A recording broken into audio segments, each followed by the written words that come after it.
Everybody listen to We're Not Wizards, because we are the best, and we're not wizards, no matter what anybody says. Goodbye.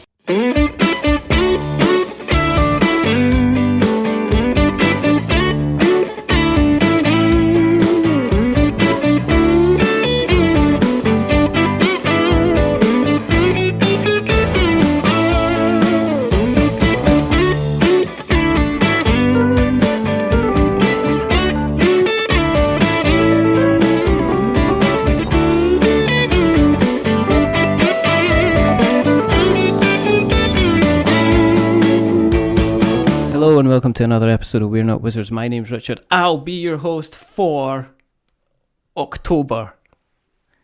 I don't know what that means. I have no idea what it means. I don't know if, well, obviously you're all familiar with October, but are you foes with October? That's the question that we've got to be asking. Do you look on October as something which means that this is the time that you can put your lovely thick duvet on your bed and when it gets to night time you can snuggle in?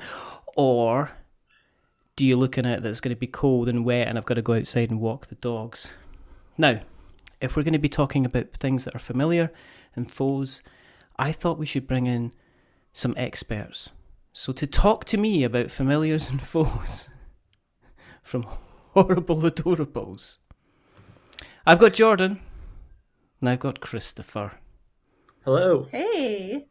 How are you? Wow, we went the long way around for that one. That was good. That was kind of like... I take the NASA approach when it comes to introductions, which means that I do a couple of orbits and then I go from an elliptical orbit to a hyperbolic kind of orbit. I was watching Hidden Figures last night, so every day's a school day. We're here to talk about your good selves, and we're also here to talk about your Kickstarter campaign, which is currently on Kickstarter, Familiars and Foes, which is where you can play as one of five spell-slinging elemental familiars fighting cooperatively to rescue their witches and wizards, which sounds very, very fun indeed. Now, we're going to get to that, but first of all, we're going to get to your good selves. First of all, so how is it where you are just now? Are you both well? Are you both doing fine on this wonderful Sunday?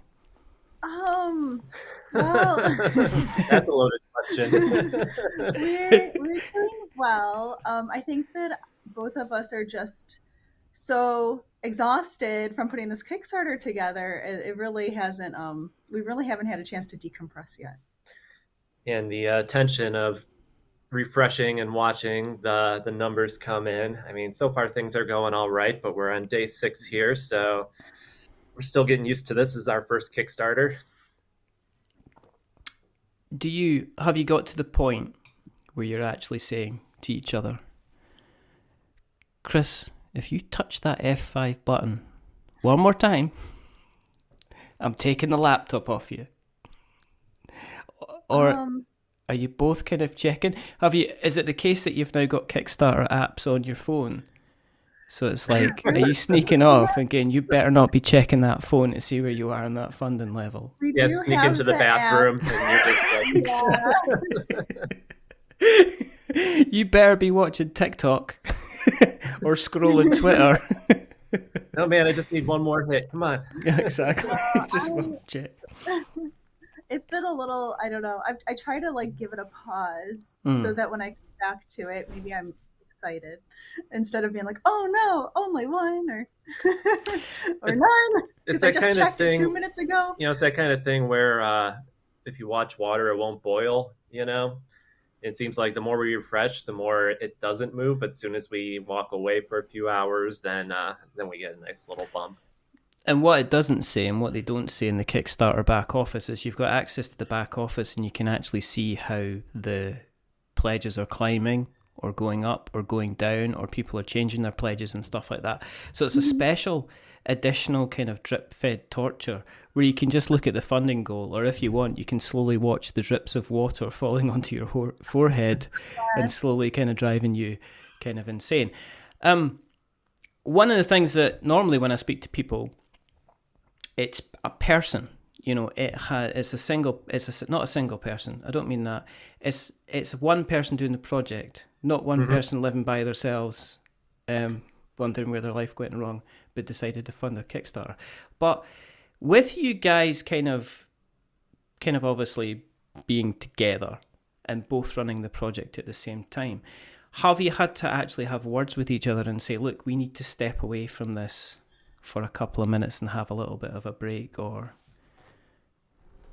Well, we did force ourselves yesterday. I was pretty stressed out yesterday, and so we went out to we went an hour out. It's a little bit more rural, and we went to an apple butter festival. Yeah. So we spent our afternoon at the apple butter festival to get away from the Kickstarter for 2 hours. That's not a real thing. Butter. Yeah, we were with the Amish and everything. Apple butter's not a real thing. That apple jelly, now I can get behind that, because as a young boy, apple butter is amazing. It's kind of like a thick applesauce, but you put it on toast, and it's delicious. It's the highlight of my fall. Is that like one of the things you've discovered? It's like you get to a certain age and you go, like, I think I've discovered pretty much everything that I'm going to like in my life. I don't think there's anything else. And then somebody says, how about some apple butter? Keep it away from me. Apple butter's been a big thing in my family for many years. It's newer to me. She introduced me to it. She's like, what do you think? It's like a dealer. What's it like then, Christopher? As somebody who's like obviously just like completely just denying the existence of apple butter, what is it kind of like? It is. So it's kind of like a thick applesauce, not as sweet, not as much sugar in it, and then it's served warm. And they usually just they put it over a piece of bread. That's it. But you could eat it from the jar if you want to. It is that good. I still don't. I think you've decided what we're going to talk about in this podcast, because we've done so many podcasts recently. We've run out of things to say. Let's invent something that doesn't exist. Could you mix apple butter with savoury things then? I mean, because one of the things that everybody talks about apples is they talk about kind of like pork kind of thing. So could you kind of like technically have a bacon sandwich with apple butter? Well, I guess so. Neither of us eat meat. So we would put it more over like pierogi or maybe like a asparagus or something, or potato like that. Pancake. Yeah, potato pancake. That would be good. That would be fine. Okay, broccoli maybe. Garlic broccoli. No. Are you vegan as well? Do you not have cheese either? Oh no, we love cheese. We ate so much cheese yesterday.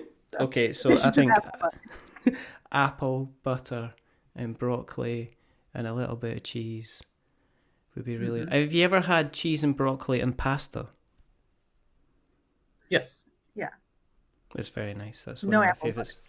Butter. No, you should put. I don't know how. I don't know. I only need to investigate kind of apple butter. So anyway, so you had your little break. You had your little time away. I mean, you're like we had this conversation kind of in the green room. I don't know why I call it a green room, because it's not a room and it's not green.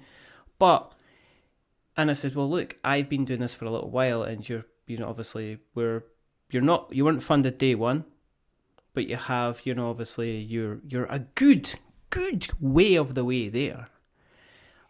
Have you been having discussions? Has there been a little bit of kind of like worry, kind of panic? Are you trying to be calm?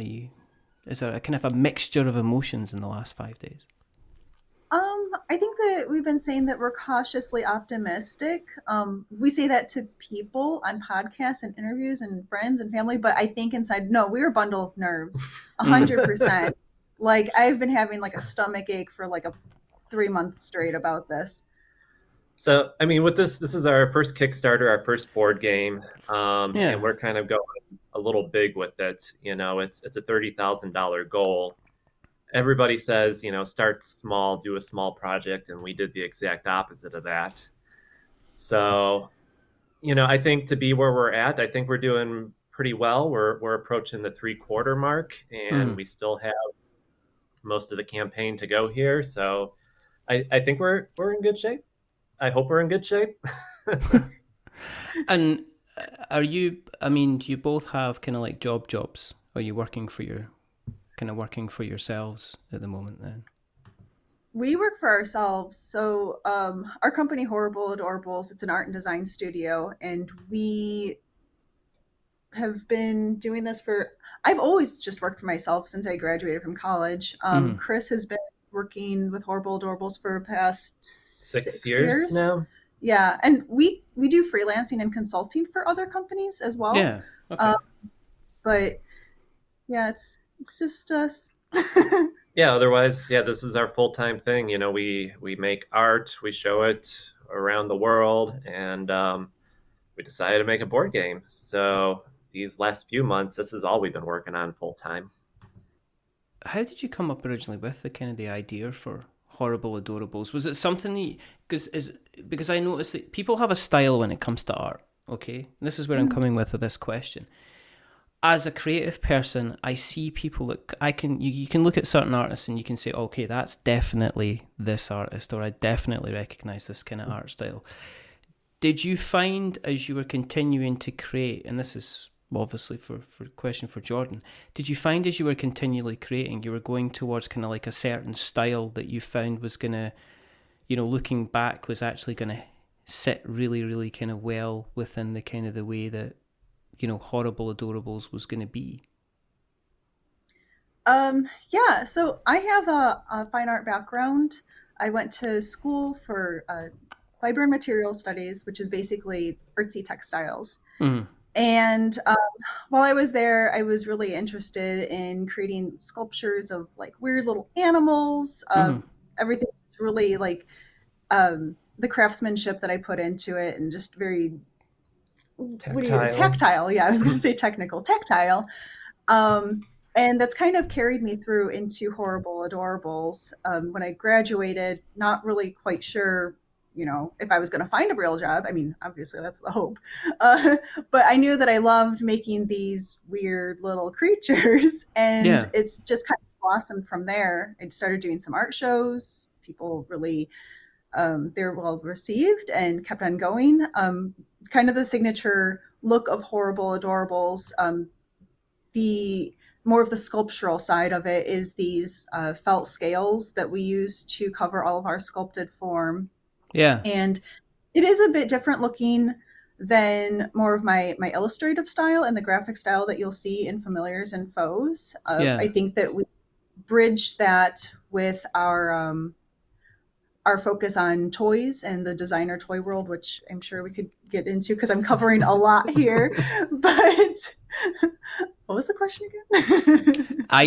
Do you know what? It's kind of like, I kind of like light the blue touch paper and then step back and just watch the beautiful firework display of somebody else's kind of thoughts kind of go off. But I mean, looking at the style, there's part of me that like thinks a little bit of, Richard Scarry, who's like the children's author. Like when I first saw the stuff on the website, when I was looking through it, I was like, well, there's a little bit here. Because I love that kind of like the solid colours, kind of strong lines, kind of strong shapes, kind of like an illustration. So I really like the kind of the look of the stuff that's kind of like on here. Yeah. It kind of appeals to me as somebody who does occasionally dabble in the old kind of art myself. Thank you. I do love, like Richard Scarry, like all like children's book illustrations, vintage, retro sort of stylings, and I think that I'm glad to hear that comes through. When you're, because you mentioned you're doing like kind of consultancy stuff. So is it a case that like, do you need to do like a lot of digging to get work, or have you got like kind of a name and a vision on the market that people are now becoming more and more aware of your work, that you'll actually get contacted with businesses saying, look, can you help us with this? Can you help us with that? Is that becoming more and more the kind of the situation? Yeah. So I've been doing freelance work for the bigger toy industry for the past maybe 10 years. Mm-hmm. So I work with a lot of the major companies: Hasbro, Spin Master, Little Tikes, all those guys. And it's one of those things where once I kind of got my foot in the door, you make a connection with someone, you work within like that certain department, and then as people move companies or they move departments, you get introduced to another person, and then it's like if they move a company, they kind of bring you along to the next one. So I feel like every year maybe I add like another major client to my list, and so I just kind of have like a rolling kind of group of contacts that I reach out to and reach out to me. Yeah, so it's fun because to do something a little different from what we're doing, it's a little bit of a break, you know. It's work on Horrible Adorables, then you work on Trolls, you know. Yeah.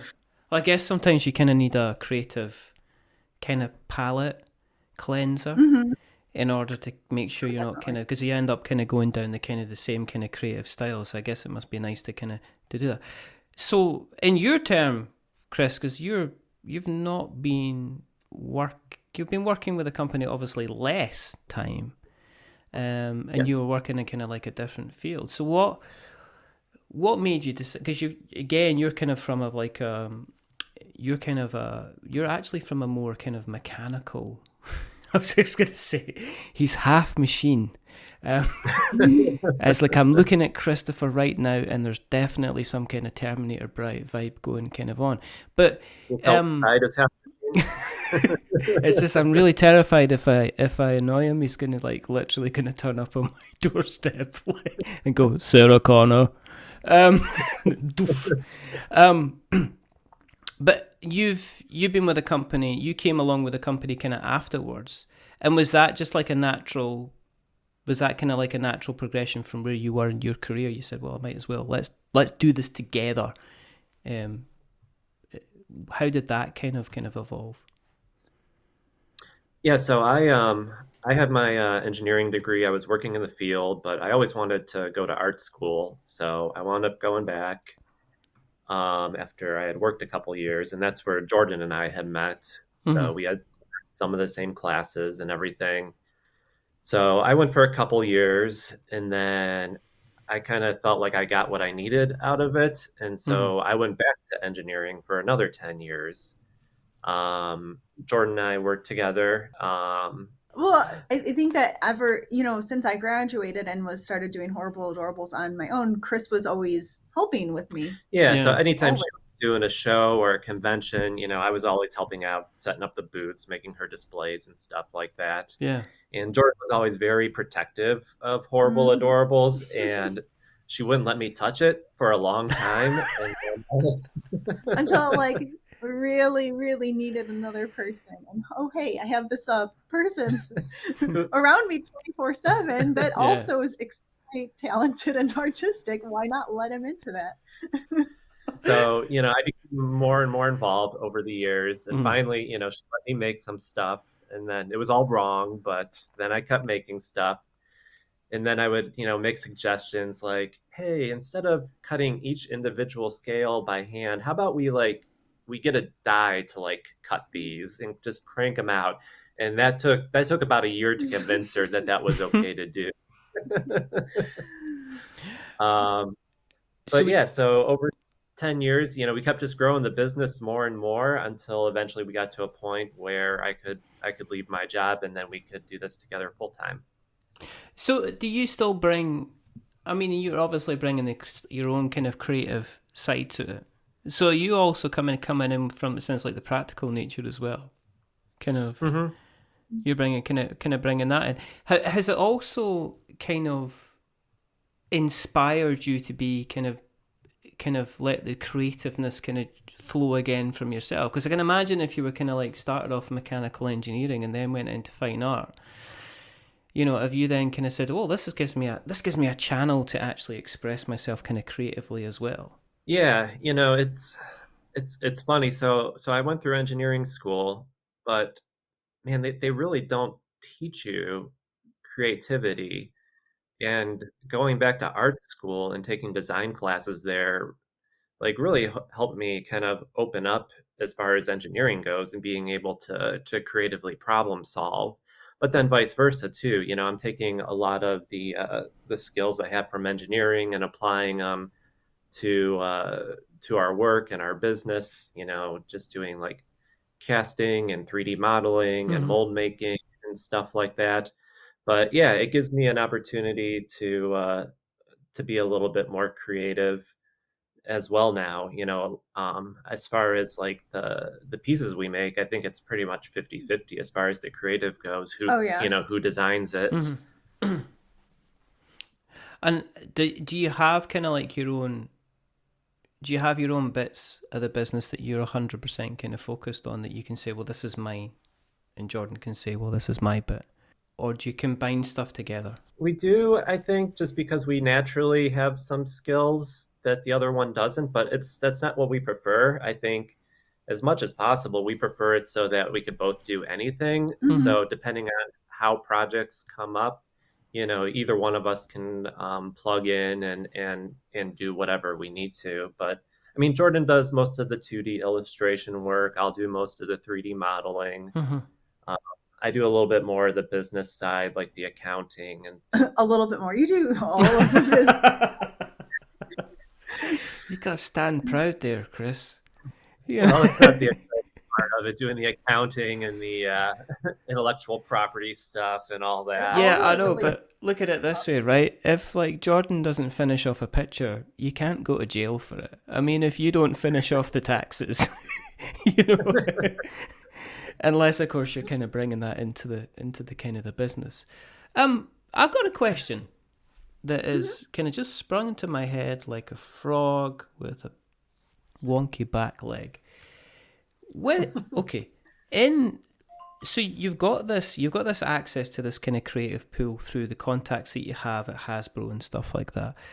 When you were thinking about the game side of things, when you were actually thinking about familiars and foes, what made you decide to say, we're going to do this ourselves, as opposed to saying, hey, maybe we could set up a pitching meeting with, your Hasbros or your Spin Masters or wherever this world? What made you decide to go out on your own? I think that's kind of still in our back pocket, actually. I think, we kind of wanted to prove out the idea on Kickstarter first and see is it something that people really want. So we took a more of a grassroots approach and, learning more about the board game world and attending all the conventions and meeting everyone we could, and just kind of, researching and immersing ourselves in that world. And then, if this does well, that's probably a step that we're going to be looking into a little bit later on. Yeah, we tend to take like the long and complicated road with most things that we do. And part of it is just that we want to make sure that we're doing everything right, that we understand fully like what we're getting into and making those connections and everything. It's one thing to make like a beautiful polished piece of Kickstarter art and throw it up there, but I think that it's really important for us to really get into the community and make sure that people know that like, hey, we're not just coming in here and like we actually have, I don't know, what is the word I'm looking for, Chris? I don't know. Oh, that's it. You always my sentence. Well, it's like we have skin in the game, right? That's right. Finish my sentences for me, expert edition. Just like that. I can't do that. I can't help you. What's it been like kind of getting involved with the board game community? Because some people say it's wonderful and some people say it can be hard work. But what have you found it kind of stepping in as kind of creators coming in with your first project? It's big. It's big and overwhelming. We went to our first board game convention in 2019 when we started this idea, and we had no idea what was happening. We had to keep going to the help booth and asking them, how does this all work? Because we're seeing, these big tables with these really intricate model landscapes on them, and people are playing games with their rulers and stuff like that. We didn't even know how to like play a game. How do we see all these games being played, but we're like, how do we join in and do that? Yeah, and like I feel like I don't want it to sound like we've never played a game before in our lives. Like we actually really like board games, Yeah. but this was the whole side of board games that we've never seen before. Um, but But everybody's been super kind and welcoming, and anytime we have a question or need help, everyone has just been so very nice. It's a big community, and the idea of kind of getting your head above the crowd so people can see what you're doing is very daunting, and it is a lot of work. Mm-hmm. But I mean, everyone that we've encountered has just been very nice and supportive. yeah, and so we come from, like I said, we do toys, craft. So we come from doing indie craft fairs. Yeah. We've done Comic Cons. We do a lot of designer toy conventions, and now getting into the board game conventions. It's just a completely different beast in itself. But something that we noticed that we really appreciated was there's a lot less gatekeeping, especially than like the toys and comic conventions and stuff. Just people are just a lot more open with information and wanting to help out. Yeah, you mentioned about like pitching to someone like Hasbro. How you do that? I mean, that's kind of like this mystical thing that no one Mm-hmm. really knows how how to do. Yeah. But a lot of the board game producers, we were trying to decide if we wanted to do a Kickstarter or maybe just pitch it to some producers. Mm-hmm. Uh, we just went to all their websites, and almost all of them had like a path, like spelled out. Mm-hmm. How, if you want to pitch us a game, you have to have this, that, and the other, and then send us an email here, and we'll listen to you. Whether how realistic it was, they would pick you up or not, I don't know. But it was nice that it wasn't this mystery of how do you contact someone to actually pitch it. I think the difference is, and from my experience, is that not that I'm a guru or anything, but I do a lot of work in e-commerce, so I do a lot of work on the Amazon side. And I think the difference with the big corporates is the big corporates know what they're kind of looking for. Is that if I said to like the likes of Hasbro, I've got this idea for pegs, and they're like, well, guys, we've done A/B testing for games involving pegs, and out of a sample of 100 people, there's only 12 people that want games with pegs. Whereas in the kind of the circles, the board game circles, the kind of the more niche, people say modern, but it's just different. It's like the hobby board game industry. One of the biggest games, like Wingspan, just came because Elizabeth Hargrave pitched to Stonemaier, and Jamie Stegmaier said, yeah, I'm interested in taking a punt on this, and it's gone on to sell 1 million copies. So you can never tell in the board game hobby industry what game is going to be big and what game is going to be huge. And I think that's why a lot of publishers, if you go to them and say, I've got a game with pegs, and they went, is it 5 pegs or 6 pegs? And it's like, 6. Would you consider doing 5? Yeah, okay, I'll consider doing 5. And they're willing to take a bit more of a risk because I think they're not expecting to sell several 100,000 copies or 1 million copies. A lot of these guys, they'll do a run of like maybe 10,000, 20,000 copies, and that's even the big Kickstarters, and that'll be kind of considered a success, which is why I think you can go around conventions, rock up with your prototype copy or arrange an appointment, and people will say, yeah, I'm willing to listen because this one could be the game that gets us kind of on the map, which I think is kind of pretty cool. Has it encouraged you, with you being more involved in the scene? Have you been checking out kind of more board games in the run-up with Familiars and Foes then?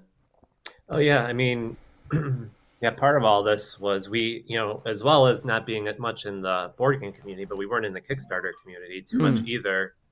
So yeah, we were definitely getting more involved with that, and it's been a lot of fun, checking out games and backing them and everything like that. Yeah, every time we saw we were doing a lot of research early on to make sure that our page looked beautiful and professional and just had everything, all the qualities that we saw in other Kickstarters. So we were constantly just like saving other people's pages, like, oh my gosh, I love how they did their timeline, or oh, is this like reward level that seemed really cool, maybe we should do, take elements of that as well. So it's a really cool community. It's so creative. And like going around the conventions, it's been great just finding these little niche games. Mm-hmm. And like you said, having these games out there from smaller creators, they're just they're so different. That's what makes them so interesting, and we love that.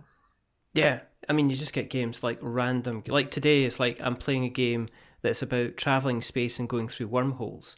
The day before I'm playing a game where I'm literally building a miniature city, or I'm building another game where I'm trying to get to Valhalla, or the other week I'm playing a game where I'm trying to get to from the beginning of time to the end of history, with collecting famous historical figures. And you just kind of don't, you kind of get that at a pick and mix in the cinema, in the sweetie aisle, but you kind of don't get, you kind of, to find that, I think a lot of people are like, where's the next big thing?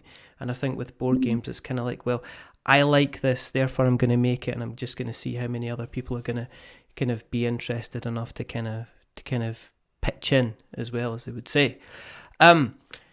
As normal, we have talked an awful lot about you guys. And now we've got to do the bit where we talk a little bit about the reason that we're here. And you'll be going, for goodness sake, about time. I'm losing the power of my legs, and I've just noticed that we're almost out of apple butter. And I need to fill up the jar again. This is the what they call, was it elevator pitch time or lift pitch time if you're in the UK? I'm gonna issue a 30-second challenge to you both, and I want Christopher to give me his 30 seconds on what Familiars and Foes is about, and then I want Jordan to come in afterwards and get all the bits as well and talk about Familiars and Foes as well. So Christopher, your time, it's not timed, I'm not going to time it, just tell me, right? You should have practiced this. Ready? Okay, ready. And 3, 2, 1, go.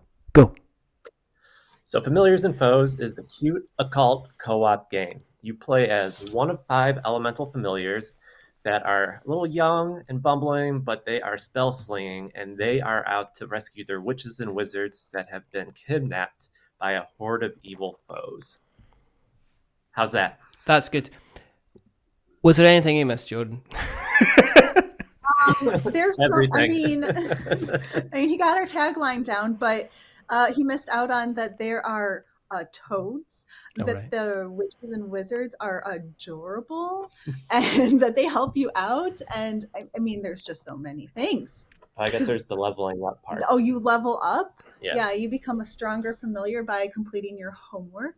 Oh, wow. And the foes are the derpiest things you'll ever see and are worth checking out. So what kind of game would you say? Is it like a miniature kind of role-playing game? Is it like a card game? What would you kind of class it under? So it's cooperative. And I'd say it's kind of a gateway game, lightweight, medium. Yeah, it's like a cooperative role-play game. Okay. When we were starting to get more of the independent games and talking about things like Ticket to Ride or King of Tokyo, those were the games that really introduced us into the hobby gaming. Now I don't know if you'd really consider those since you buy them at Target, but when we first started playing them, that type of stuff wasn't too widely available. And so, we wanted this to be a co-op game, but we also wanted it to be very welcoming, just like those games were to us. Yeah. So that's just the way we designed it. So it's a role-playing game, and it has a lot of those mechanics, but it's presented in a way that's very approachable. Yeah. That'll do. No, okay, so but how challenging is it being in terms of the marketing side of things? Because you're coming from a standing start, and you're trying to get the word out as much as possible. And I'm sure, you appreciate this, Christopher, because this is how we actually first got talking. You put that post on the board game reviewers group in Facebook. Yeah. And was it a case of batten down the hatches because all of a sudden you're getting kind of comments left, right, and centre? You must have never felt so popular in your life. Yeah, the whole marketing thing has been overwhelming for us because that's that is something that is not a strong point for either of us. Yeah. We have the technical, we have the creative, we do storytelling, but as far as selling, that's a little bit more of a struggle. Our Horrible Adorable brand, we've grown that over the years organically, but we decided to create new social media just for familiars and foes. Yeah. For doing this campaign and having a dedicated presence just for the game. And it was starting from scratch. And it's so different now trying to grow an Instagram account than it was when we started Horrible Adorables. So yeah, we had to learn the Facebook groups and how to connect with people there. We've had to learn how to Facebook do marketing and doing ads in general is, we've done some for Horrible Adorables, but not to the extent that we're doing for Familiars and Foes. And we've had just problem after problem with the meta. Facebook doesn't like us. I'm not convinced that Facebook likes anyone at the moment. It's like one of these things is like, if I ever suffer from like short-term memory loss and I need to remember what I've done and where I've been, I just need to look at my Facebook feed, because the number of adverts that tell me, I can literally have a conversation with somebody in another room and I go and check my Facebook feed and it's like, all right, okay, so you know what I was talking about then, which Facebook kind of denies it.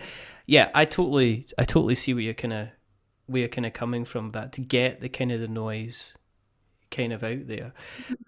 And the reviewers, having reviewers is not something that we've ever done previously. Like there's some blogs and stuff that do the art reviews, but it's nothing like it is in the board game world, how much media there is. And I think we're at over, between reviewers and podcasts, and I think we're over 30 at this point that have covered our game. Yeah. I think the thing is that nowadays, I mean, I'm recording using a microphone that cost about, well, it actually cost me nothing because my friend gave it to me. But the microphone's probably about $60-$70. I'm recording we're recording online through like an online recording suite that doesn't require any kind of technical know-how. I mean, I pressed a red button that's gone from a circle shape to a square shape, and when we finish talking, I'll press the square shape and it'll stop recording, and then I'll be able to download the audio. So for the entry level, I mean, people can create media kind of left, right, and center. It's easy. It's painless to set up a blog. It's painless to set up a YouTube channel. I mean, it's very, very easy. I think the only place where board game media might struggle is eventually we're going to run out of names, pun-based names. I think we're going to reach a point where somebody's going to go, I can't. I'm going to start a board game channel, but there's nothing for me to call myself because everything else has actually been taken. They'll be trying to put... word can I share with Meeple? Sheeple Meeple. You could probably do a Google search and whatever whichever kind of name you put in with the name Meeple, somebody's already done it. Table Meeple, it's already taken. Historical Meeple, probably already taken, kind of thing, which is kind of fine. Going forward with the experience that you've had within the community and the Kickstarter and everything like that, has it encouraged you to look at kind of creating kind of other games? I mean, is there a notepad somewhere which has got another kind of 4 or 5 ideas for different games that you want to kind of bring to market as well? At this point, no. But what we do have is our notes for expansion as far as Familiars and Foes goes. We have a whole bunch of ideas for that. With this being part of we see Familiars as Foes as an extension of our Horrible Adorable world with our characters. Yeah. And we're kind of waiting to see how this whole experiment plays out. If we're going to be doing well enough to do an expansion, and then if that all goes well, then we'd love to do more board games. But if people say they hate our stuff, then I guess it might be the end of it. We need to do something else. Bit of a strong word. Hate's a bit of a strong word, I think. Okay, because these questions, I don't know, I'm in a place of inspiration. So, is there a game out there that you've seen? Now, it could be a classical one or it could be a brand new one that you would have liked to illustrate yourself, Jordan? I I would love to do my own twist on Candyland. That would be the cutest thing. Sorry, no, it's not very indie or anything, but I yeah. thought you were going to go with like Everdell or Rude. Artwork on those are all perfection. They don't need my help, but like, yeah, if I could do a revamped Candyland, I think I would just die. What about based on the way that your artwork does? What happens if like Patrick Leader at like Leader Games came along and said like, we want to do kind of like Root, but Root Kids kind of thing? You know, you doing that kind of, I could, you know, I could actually see a total kind of like version of a kid's version of Root or a younger version of Root. Because have you played Root? Yes. Yep. It's complicated. It's so complicated. It's like everybody goes, yeah, what's your favorite game? And if we go, it's Root. It's brilliant. It's like it's so complicated though. It's like I've played it several times and then I've ended up going, no, my brain hurts. I have to go home. This is like, I feel like we still haven't even put it through its paces all the way. We played it several times. I think we've just played as like two characters over and over. We're like, we got to perfect the cats and the bird before we can move on to, was it the raccoon? Yeah. But yeah, you know, with all the work that I've done in toys, I've always felt very like, you know, toys is kind of the world that I do my freelance work for. And kind of doing this board game, I'm like, oh, I've never really thought about, you know, kind of expanding the freelance side of my work to board games too. Like that would be freaking awesome. Yeah. I mean, there's a lot. I mean, that's one of the things that comes up again and again is the cost of art. Oh yeah. Was that something you were kind of, oh, we've covered that. We didn't need to worry. Did that help kind of reduce the overall price because you guys knew that we were going to be kind of covering off the art yourself? It did. It made it easier, but also more complicated in a way because easier in that like, okay, yeah, we got it down. We could just keep on, you know, doing whatever we need at a moment's notice, but also at the same time, because we could do things at a moment's notice. Yeah. It's been constant updates and changing and I don't like how this one's looking that familiar. Okay. Redesign this, and it's I think that it's the amount of hours we've put into this is insane. Yeah, if we would have been paying someone else, we would be a whole lot more careful and we would just be happy with what they did. We didn't do the faux illustrations, or I didn't do the faux illustrations. Those were actually illustrated by a really good friend of ours who helped us develop the mechanics of the game too. His name is Brandon B. And I had to put in a plug for him because he's awesome. He's done work for like Nickelodeon and Image Comics and stuff. Cool. But I guess on the other side of it as well is that if you actually kind of said, okay, we've spent 15 hours that and then costed up how much you would charge somebody if you were doing that on a freelance basis, you got to kind of weigh that up when you're doing you got to weigh that up as well, haven't you?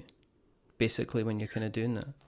Yeah, I mean, we haven't actually calculated. I mean, we don't want to calculate that. Yeah, it's doing things for someone else's project is different when you're given like, okay, here's like a guideline. I need this one specific illustration, or I need these 5 things. But like for us, because this is our baby, it's just that like, refix. Like no one could afford to pay for the art for this game currently. That's why we need Kickstarter. Have you had to be strict then and say, right, okay, we're just going to leave that alone. We got to lock this file down. We can't make any more changes because you're almost kind of tweaking it for. No, we're still doing everything. No, we're so bad. Oh my goodness. And it's like every time we're like, oh, but we need to make this brand new illustration for this like part of the video that's going to show for 1 second on our Kickstarter page that maybe not everybody's going to watch, but like I got to make a brand new illustration of that right now. Like, That's silly just things. absolutely terrible. So if people want to join in, the pledge levels at the moment is like $49 for a single copy of the game. Yep.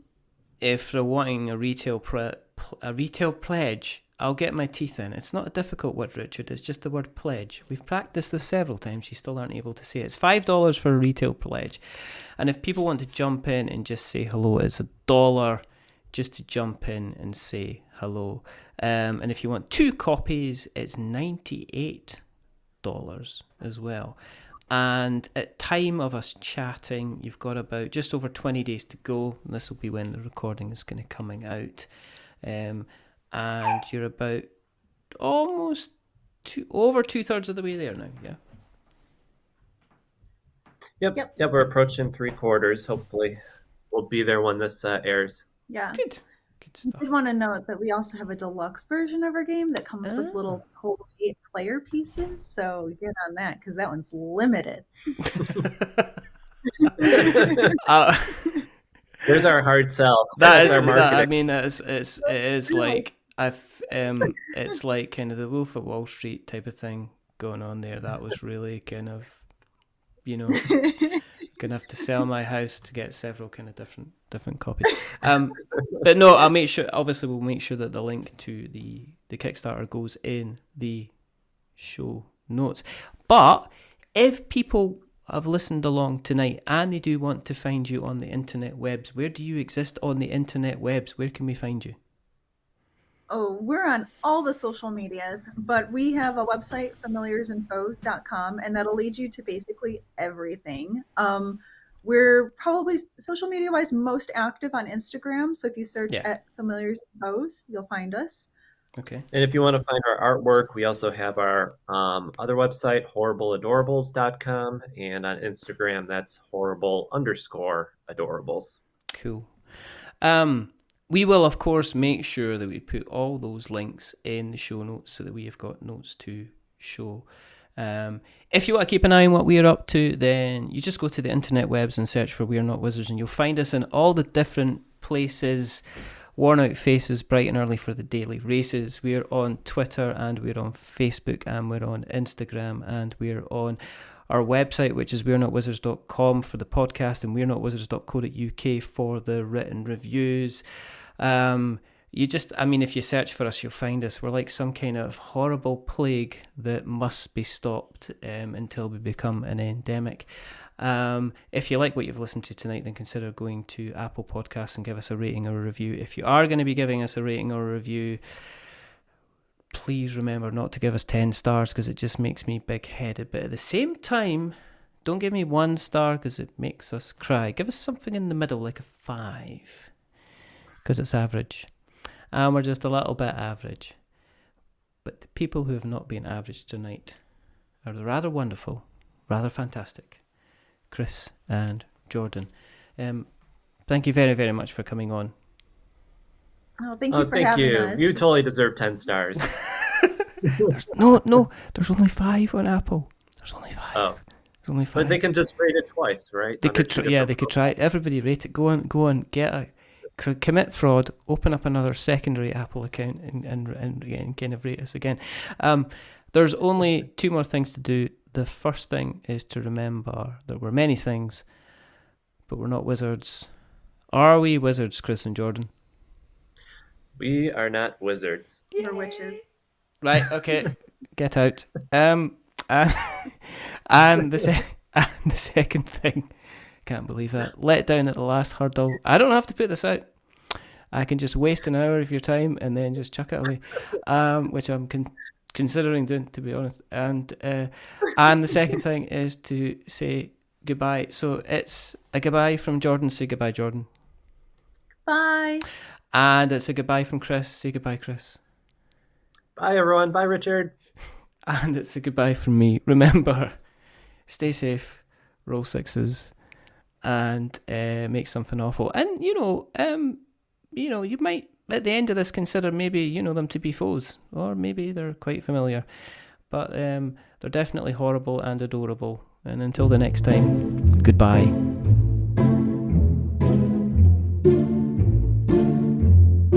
A wizard is never late.